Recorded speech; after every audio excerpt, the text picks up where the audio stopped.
क्या होता अगर दुनिया में भारत ही ना होता। हम सभी 15 अगस्त और 26 जनवरी के दिन देशभक्ति के नारे लगाने तो आ जाते हैं, लेकिन बाकी दिनों में हम भूल जाते हैं कि हम किस देश में रह रहे हैं, क्योंकि तब तो हमें अपनी जिंदगी के अलावा और किसी चीज से मतलब ही नहीं होता। इसीलिए दोस्तों, आज हम आपको एक रियलिटी चेक देने आए हैं, जिसमें आप ये जानेंगे कि अगर इस पूरी दुनिया में हमारा भारत ना होता तो क्या होता। हमें पता है सवाल बड़ा पेचीदा है, लेकिन जवाब उससे भी ज्यादा इंटरेस्टिंग। इसीलिए इस वीडियो में बिल्कुल आखिर तक बने रहिएगा, क्योंकि वीडियो वाकई में आपका दिल जीत लेगा। सबसे पहले अगर हम इस ब्रह्मांड के नजरिए से हमारे भारत को देखें, तो हमारी पृथ्वी के 148.94 मिलियन स्क्वायर किलोमीटर के एरिया में हमारा भारत अकेले 3.28 मिलियन स्क्वायर किलोमीटर का एरिया कवर करता है। और जब अगर भारत ही ना होता तो ये एरिया भी पृथ्वी से गायब हो गया होता, और वर्ल्ड पॉपुलेशन की करीब 750 करोड़ की आबादी में 135 करोड़ से ज्यादा भारतीय ही मौजूद है। यानी कि अगर भारत ना होता तो हर 6 में से 1 इंसान गायब हो चुका होता। ये तो हो गई लैंड और पॉपुलेशन की बात। अब आते हैं धर्म पर, क्योंकि दुनिया के 4 सबसे फेमस धर्म हिंदुइज्म, जैनिज्म, बुद्धिज्म और सिखिज्म हमारे भारत की ही देन है, क्योंकि इन सभी धर्मों का जन्म भारत में ही हुआ है।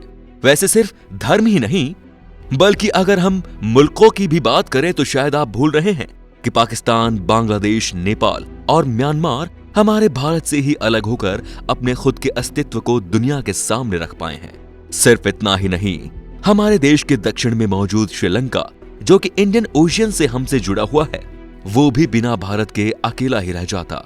वैसे भी बिना भारत के तो इंडियन ओशियन भी वो न रहता जो आज है। वहीं अगर हम दुनिया की सबसे ऊंची पर्वत श्रृंखला माउंट एवरेस्ट की बात करें, तो ये तभी बनी थी जब इंडियन प्लेट्स यूरेशियन प्लेट्स से जाकर मिली थी।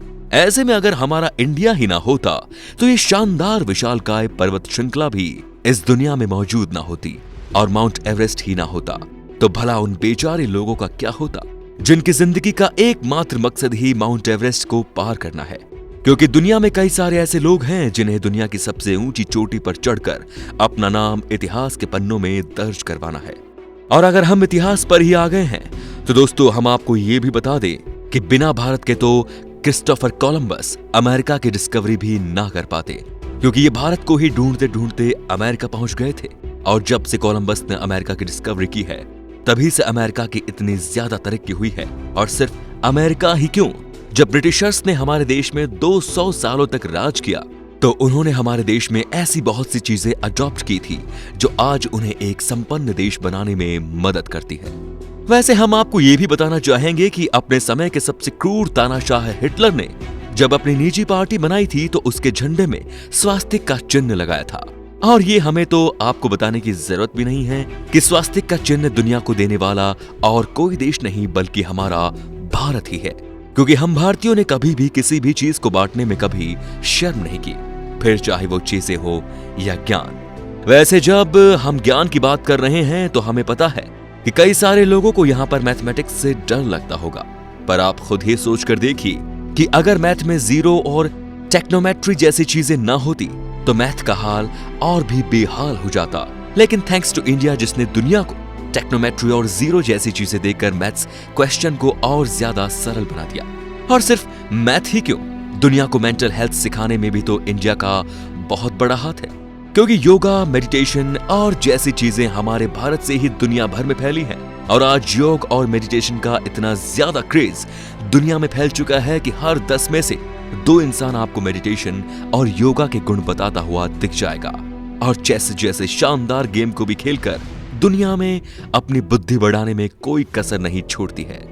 हमारा भारत दुनिया की तीसरी सबसे बड़ी इकोनॉमी है, और जब डेमोक्रेसी की बात आती है तो उसमें भी सबसे पहले भारत को ही रखा जाता है, क्योंकि अगर यहाँ पर डेमोक्रेसी ना होती तो जितने भी लोग अपने अलग अलग सोच और विचार के साथ इस देश में रह रहे हैं वो यहाँ ना रह पाते। लेकिन यही तो हमारे देश की खूबसूरती है कि आपको यहाँ पर हर 10 मील में से एक अलग सोच, एक अलग सभ्यता वाले लोग मिल जाएंगे। और सबसे अच्छी बात तो ये कि उन सभी को खुले दिल से हमारा भारत अपनाता है। वैसे डायबिटीज जैसी बीमारी भी भारत ने दुनिया को दी है, क्योंकि चीनी की प्यूरिफाइंग टेक्निक को दुनिया के सामने लाने में सबसे बड़ा हाथ हमारे भारत का ही है। वो अभी नहीं बल्कि 350 एडी में, जी हां, तब से भारत में मीठा खाने और खिलाने का रिवाज चला आ रहा है। पर आप माने या ना माने, भारत के लोग बड़े चालाक हैं। उन्हें पता था कि महिलाएं सिर्फ मीठा खाने से नहीं मानती, बल्कि उन्हें तो चमक धमक पसंद है। इसीलिए हम भारतीयों ने ही महिलाओं को खुश करने के लिए हीरे जैसी नायाब धातु को तराशना शुरू किया। जी हां, अगर आप इस गलत फहमी में हैं कि शादी ब्याह में अंगूठी देने का रिवाज कहीं और से आया है, तो आप बहुत बड़ी गलती कर रहे हैं। और ये सभी चीजें हमारे भारत से ही दुनिया में फैली हैं। वैसे हम आपको बताना चाहेंगे कि गौतम बुद्ध ने कहा था कि आप वही हो जो आप सोचते हो। शायद इसी वजह से भारत में आपको डाइवर्सिफिकेशन देखने को मिल जाएगा, क्योंकि यहाँ पर हर धर्म, हर जाति अपनी अलग सोच रखती है और उसी पर चलती है। लेकिन यहाँ की सबसे बड़ी खूबसूरती तो ये ही है कि कोई भी धर्म या जाति दूसरे के धर्म पर उंगली उठाने का काम नहीं करते, बल्कि सभी धर्म एक दूसरे को खुले दिल से अपनाते हैं। जहां होली से लेकर दिवाली और ईद से लेकर लोहड़ी तक हर एक त्योहार बड़ी धूमधाम से भारत में मनाया जाता है। पर इन सभी त्योहारों में एक त्योहार ऐसा भी है जो पूरी दुनिया में छाया हुआ है। जी हां, आपने बिल्कुल सही समझा, हम होली की बात कर रहे हैं। क्योंकि होली एक ऐसा त्योहार है जिसमें रंगों के साथ खेलने का रिवाज है, और ये रिवाज अब दुनिया भर में फैलता जा रहा है, जहां पर कई सारी वेस्टर्न कंट्रीज रंगों के साथ खेलकर खुशियां मनाती हैं। और अगर हम जंग की बात करें तो शायद आपको ये ना पता हो कि पिछले 10,000 सालों में भारत ने कभी भी किसी देश पर हमला नहीं किया, फिर चाहे वो किसी भी कारण से हो, जिसका साफ मतलब ये है कि भारत कभी भी किसी देश के ऊपर शुरुआती हमला नहीं करता। लेकिन इसका ये बिल्कुल भी मतलब नहीं कि जब कोई देश हम पर हमला करे तो हम शांत बैठे रहें। हम मुंह तोड़ जवाब देना भी जानते हैं, और शायद इसी कारण आज दुनिया में आर्म्स का सबसे बड़ा इंपोर्टर हमारा भारत ही है। पर हम भारतीय टेक्नोलॉजी में भी पीछे नहीं हैं, क्योंकि 2019 तक दुनिया भर में मौजूद 99% कंप्यूटर पेंटियम चिप से चलते थे, और इस पेंटियम चिप को बनाने वाला कोई और नहीं बल्कि एक भारतीय है, जिनका नाम विनोद धाम है। साथ ही साथ अगर वाईफाई नहीं रहेगा तो लैपटॉप कंप्यूटर का क्या काम।